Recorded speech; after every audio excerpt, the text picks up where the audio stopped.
नमस्कार। स्वागत है आप सभी का एक बार पुनः।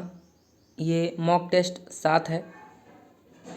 पिछली टेस्ट में आप सभी ने अपने अपने अंक हमारे साथ साझा किया, इसके लिए बहुत बहुत धन्यवाद। तो आज ये 7वां टेस्ट है। चलिए प्रारंभ करते हैं। पहला प्रश्न है कि डॉक्टर किशोरी लाल गुप्त ने इनमें से किस ग्रंथ का हिंदी अनुवाद हिंदी साहित्य का प्रथम इतिहास शीर्षक से किया है। डॉक्टर किशोरी लाल गुप्त ने इनमें से किस ग्रंथ का हिंदी अनुवाद हिंदी साहित्य का प्रथम इतिहास शीर्षक से किया है। विकल्प दिए गए हैं। ए स्तवार दलाल लिटरेचर एंदोई Hindustani, B the modern vernacular literature of Hindustan, C sketch of Hindi literature और D history of Hindi literature. सही उत्तर होगा विकल्प B modern vernacular literature of Hindustan. दूसरा प्रश्न है कि पंच पांडव चरितरास के रचयिता हैं। पंच पांडव चरितरास विकल्प दिए गए हैं। शालिभद्र सूरी, आसगु, नरपति नाल और दलपति विजय। सही उत्तर होगा शालिभद्र सूरी। तीसरा प्रश्न है कि उनका सारा काव्य समन्वय की विराट चेष्टा है। उनका सारा काव्य समन्वय की विराट चेष्टा है। तुलसीदास के संबंध में यह कथन किसका है। विकल्प दिए गए हैं। रामचंद्र शुक्ल, हजारी प्रसाद द्विवेदी, डॉक्टर नगेंद्र और नंद दुलारे वाजपेयी। सही उत्तर होगा आचार्य हजारी प्रसाद द्विवेदी। चौथा प्रश्न है कि निम्नलिखित में से कौन रामानंद की शिष्य परंपरा में नहीं है। निम्नलिखित में से कौन रामानंद के शिष्य परंपरा में नहीं है। विकल्प दिए गए कबीर, नरहरिदास, मलूक दास और रैदास। सही उत्तर होगा विकल्प सी। पांचवा प्रश्न है कि ऋतु वर्णन तो इनके ऐसा और किसी श्रृंगारी कवि ने नहीं किया। ऋतु वर्णन तो इनके ऐसा और किसी श्रृंगारी कवि ने नहीं किया। आचार्य रामचंद्र शुक्ल का यह कथन किस कवि के लिए है। ऋतु वर्णन तो इनके ऐसा और किसी श्रृंगारी कवि ने नहीं किया। विकल्प दिए गए हैं बिहारी, घनानंद, सेनापति और पद्मकर। सही उत्तर होगा सेनापति। छठा प्रश्न है कि वह हृदय नहीं है पत्थर है जिसमें स्वदेश का प्यार नहीं। वह हृदय नहीं है पत्थर है जिसमें स्वदेश का प्यार नहीं। काव्य पंक्ति किसकी है। विकल्प दिए गए हैं गया प्रसाद शुक्ल सनेही, मैथिली शरण गुप्त, माखन लाल चतुर्वेदी और पंडित राम नरेश त्रिपाठी। सही उत्तर होगा विकल्प ए। सातवां प्रश्न है कि असत्य कथन का चुनाव करिए। असत्य कथन का चुनाव करिए। विकल्प दिए गए हैं। ए प्रयोगवाद का जन्म तार सप्तक के प्रकाशन के साथ माना जाता है। बी प्रयोगवाद में प्रयोग को इष्ट नहीं साधन माना गया है। सी प्रयोगवादी कविता ह्रासोन्मुख मध्यवर्गीय समाज के जीवन का चित्र है। और डी नई कविता प्रयोगवाद का विकसित रूप नहीं है। हमें असत्य कथन का चुनाव करना है, तो इस प्रश्न का सही उत्तर हो जाएगा विकल्प डी। आठवां प्रश्न है कि कविता में कहने की आदत नहीं पर कह दूं, वर्तमान समाज में मैं चल नहीं सकता, पूंजी से जुड़ा हुआ हृदय बदल नहीं सकता। काव्य पंक्तिकार हैं कविता में कहने की आदत नहीं पर कह दूं, वर्तमान समाज में मैं चल नहीं सकता, पूंजी से जुड़ा हुआ हृदय बदल नहीं सकता। विकल्प दिए गए हैं नागार्जुन, मुक्तिबोध, त्रिलोचन और सुदामा पांडे धूमिल। सही उत्तर हो जाएगा गजानन माधव मुक्तिबोध।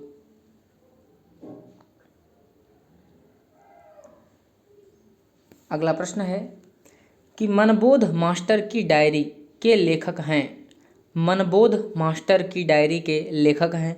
विकल्प दिए गए हैं आचार्य शुक्ल, विवेकी राय, अमृत रॉय और राहुल सांकृत्यायन। सही उत्तर हो जाएगा विकल्प बी। 10वां प्रश्न है कि इनमें से शिव मूर्ति की कहानी नहीं है। इनमें से शिव मूर्ति की कहानी नहीं है। विकल्प दिए गए हैं भरतनाट्यम, तिरिया चरित्र, कसाई बाड़ा और अकर्मक क्रिया। सही उत्तर हो जाएगा विकल्प डी। 11वां प्रश्न है कि साप्ताहिक पत्र प्रताप के संपादक थे।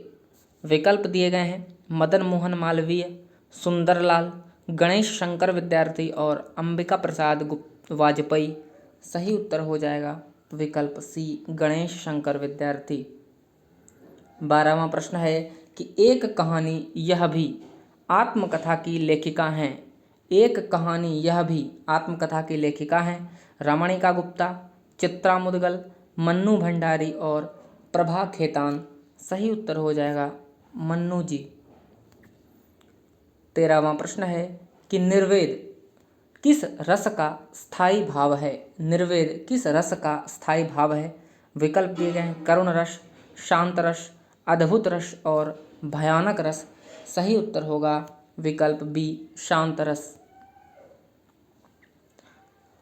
14वां प्रश्न है कि नाटक के संदर्भ में भरत मुनि के अनुसार रसों की संख्या है। नाटक के संदर्भ में भरत मुनि के अनुसार रसों की संख्या है। विकल्प दिए गए हैं 9, 11, 10 और 8। सही उत्तर हो जाएगा 8।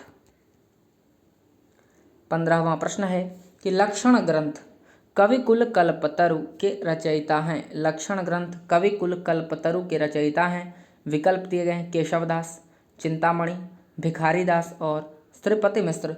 सही उत्तर हो जाएगा चिंतामणि। अगला प्रश्न है कि इनमें से अंतस्थ वर्ण है। इनमें से अंतस्थ वर्ण है।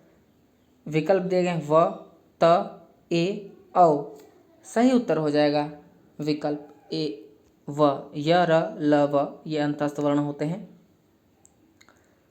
अगला प्रश्न है कि निम्नलिखित में से कौन सा वर्ण सघोष और महाप्राण व्यंजन है। ध्यान देने की बात है, सघोष और महाप्राण व्यंजन है। विकल्प दिए गए हैं क, झ, ठ और प। तो आप सभी जानते हैं कि सघोष जो होता है वह प्रत्येक वर्ण का तीसरा होता है। ठीक है, तीसरा वर्ण होता है। तो पहला क तो खत्म हो गया, ये तो पहला ही वर्ण है। ट, ठ ये दूसरे में आता है, ये प। तो बचा कौन, झ। तो उत्तर हमारा कौन क्या हो जाएगा, झ। ठीक है।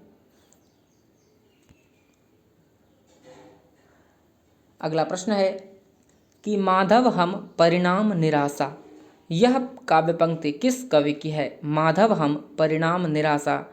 विकल्प दिए गए हैं सुंदरदास, विद्यापति, सूरदास और रसखान।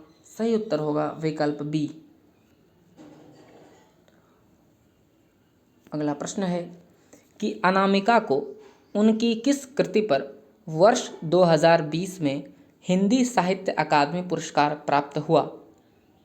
विकल्प दिए गए हैं post box number 203 Nala Sopara, छीलते हुए अपने को, टोकरी में दिगंत और कली कथा वाया बाईपास। सही उत्तर होगा विकल्प सी।